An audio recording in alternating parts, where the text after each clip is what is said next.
Algebra 1 students, I just want to say congratulations for making it to the end of the year. I don't know how many of you are going to actually watch this because I know a lot of you are taking notes in class.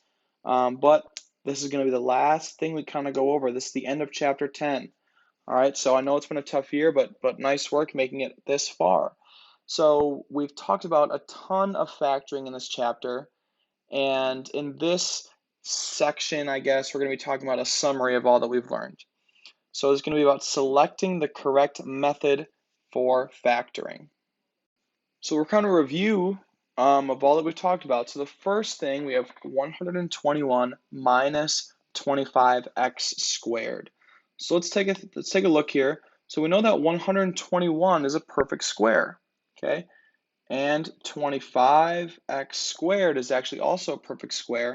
And since we're subtracting these, the method that we're going to be using is called the difference of squares. Difference of squares.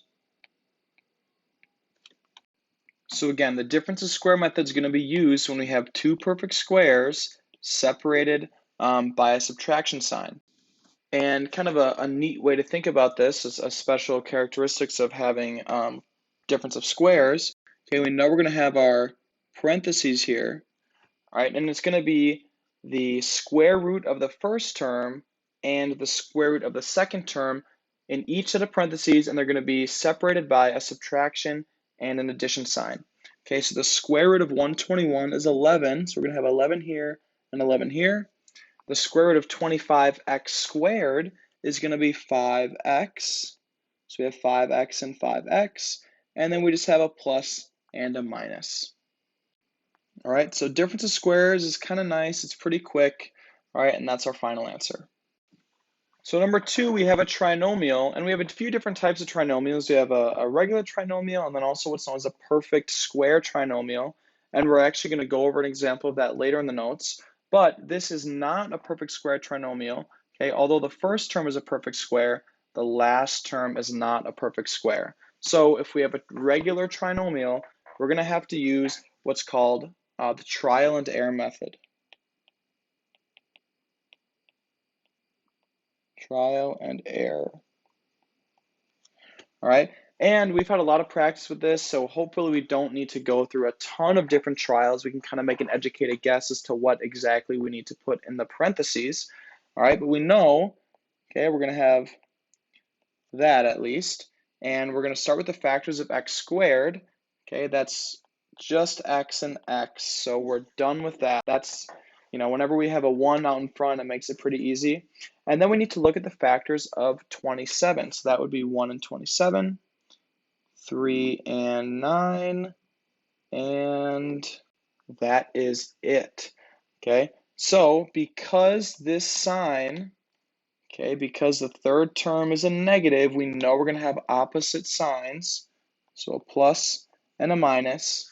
And so let's take a look at our factors, and can we make an educated guess as to which one is going to give us -6? All right, I don't think 1 and 27 are going to give us the middle terms of -6, so I'm going to try 3 and 9. Okay, and I know that middle term is negative, so I'm going to put the bigger number with the subtraction sign. All right, and then we can double check to make sure that it works. We can do that by doing the outers and the inners, or inners and outers. So 3 times x is 3x. Outers, x times -9 is -9x. And that gives us -6x, which checks out. So this is our final answer. All right, moving on to the third example, trinomial. Also not a perfect square trinomial, so this is going to be trial and error once again. Trial and error. All right, the difference here is our leading coefficient's no longer just 1, it's 2, which still isn't too bad because the factors of 2y squared are just 2y and y. So we don't have any options besides that right there. We take a look at that last sign, we notice it's positive, so that means we're going to have the same sign in both of these, and that middle term is a plus. So they're the same, and they're both pluses. All right, another thing that's nice about this trinomial here is the only factors of the last term are 3 and 1. All right, so let's just start by trying a 1 here and a 3 here.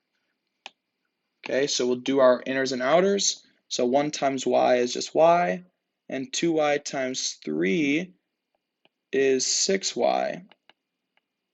That gives us 7y. Is that our middle term? Is that our middle term? Yes, it is. Check. So that's our final answer. Okay, that'll work. All right. If we didn't get 7y there, okay, maybe we put the 3 here and the 1 here instead. You know, then we just switch them and check that. Okay, so it wouldn't be much more work. All right, number 4, we have 24x cubed minus 30x to the 4th. So the method we're going to use here, we only have 2 terms. The method we're going to use here is greatest common factor. Okay, so we have to find the greatest common factor of 24x cubed and 30x to the 4th. All right, so the factors of 24 are 1 and 24, 2 and 12, 3 and 8, 4 and 6, and that's where the list ends. The factors of 30, I'm going to write them in blue, are 1 and 30, 2 and 15, 3 and 10, and 5 and 6. So it looks like the greatest common factor is going to be 6, and then we have to take account of those variables as well. And this is pretty easy. We just look for the smallest variable, the exponent, or the exponent that's the smallest, and that's just going to be x cubed. So 6x cubed. All right, and then what goes inside the parentheses is just each of those terms divided by our greatest common factor. So 24x cubed divided by 6x cubed, those cubes are going to cancel, and we're just left with 24 divided by 6, which is just 4. All right, and then negative 30x to the 4th divided by 6x cubed. So negative 30 divided by 6 is negative 5. And then we have x to the 4th divided by x to the 3rd. We have one more x in the numerator, so that is just x. And that is our final answer right there. Okay, 4 more examples we're going to look at. So here we have 4 terms. If we ever have 4 terms, that should be red flag, like, you know, boom, we got to do grouping. Okay, if we ever have 4 terms, grouping is going to be the way to go. So grouping. So when we group, we look at the first 2 terms and the last 2 terms and take out the greatest common factor for each of those. So the greatest common factor of x cubed and 3x squared is actually just x squared, right? And that's going to be x plus 3. And then we're going to look at the third and the fourth term. So we have 10x plus 30. Okay, so we know there's going to be no variable in it because 30 doesn't have an x attached to it. So the greatest common factor between 10 and 30 is actually just 10. Okay, 10x divided by 10 is just x, and 30 divided by 10 is 3. All right, notice inside the parentheses we have the same thing. That's a great sign. It means that we're on the right track here. So we can factor out that common quantity. So that's that x plus 3. And then what we're left with is the greatest common factors from that first part, so x squared and 10.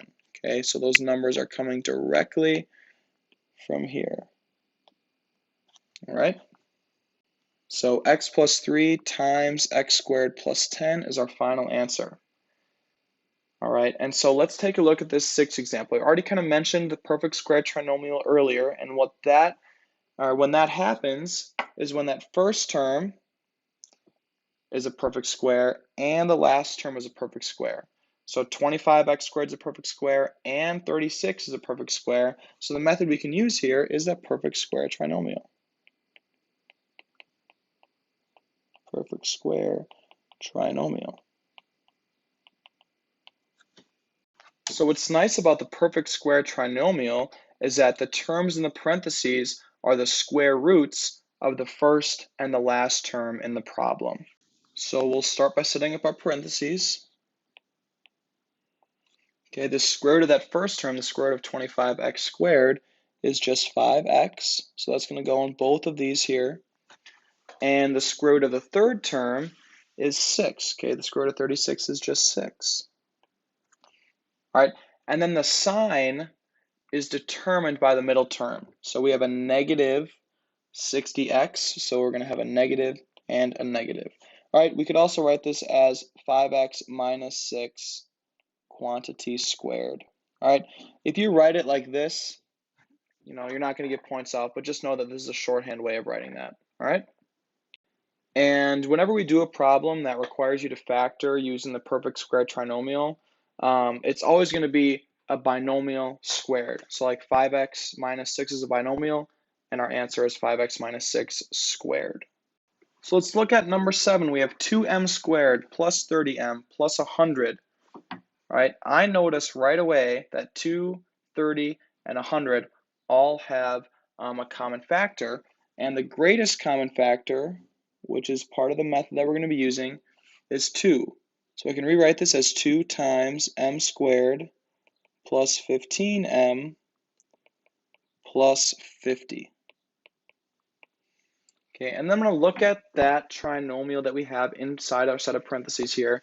So this is not a perfect square trinomial, so I'm going to have to use, the other method I'm going to use here is the trial and error method. All right, scroll down just a little bit. So I know I'm going to have that 2 out front. That's not going to go away. I'm going to set up my parentheses. So my first term is m squared. So my only options for this are m and m. Okay, I have a positive third term, so the signs are going to be the same, and my middle term is positive, so that means they're both positive. And then I'm looking for factors of 50 that add together to give me 15. So factors of 50 would be like 1 and 50, those don't add to get 15. 2 and 25, those don't add to get 15. 5 and 10. Okay, that sounds promising. So 5 and 10, let's try that first. Generally, you want to try smaller factors first because how it kind of works out is those are usually the ones that'll work. So we're going to do inners and outers. So 5 times m is 5m, and m times 10 is 10m. So that adds together to give me 15m, which is my middle term, so that checks out. So here would be my final answer. All right, last example of the notes. We have 3x cubed minus 12x. All right away I notice it's the greatest common factor, so I'm going to pull that out first. So the method is greatest common factor. There's actually going to be another one we use too. But first, I'm going to look for greatest common factor. That's going to be 3x in this one. Okay, so it's x squared minus 6, or excuse me, minus 4 is what we're left with inside our set of parentheses. All right, and then I'm going to look at that binomial. I'm going to look at what I have inside a set of parentheses there. I have x squared minus 4. Okay, I have a perfect square minus a perfect square. So the other method I'll be using here is difference of squares. Okay, so I'm going to have that 3x out in front. That's not going away. All right, and the difference of square method is the square root of the first term. So the square root of x squared is just x. So I'm going to have an x here and an x here. And the square root of that other term, the square root of 4, is 2. And then the signs are opposite. So we have 1 plus and 1 minus. Okay, and that is our final answer.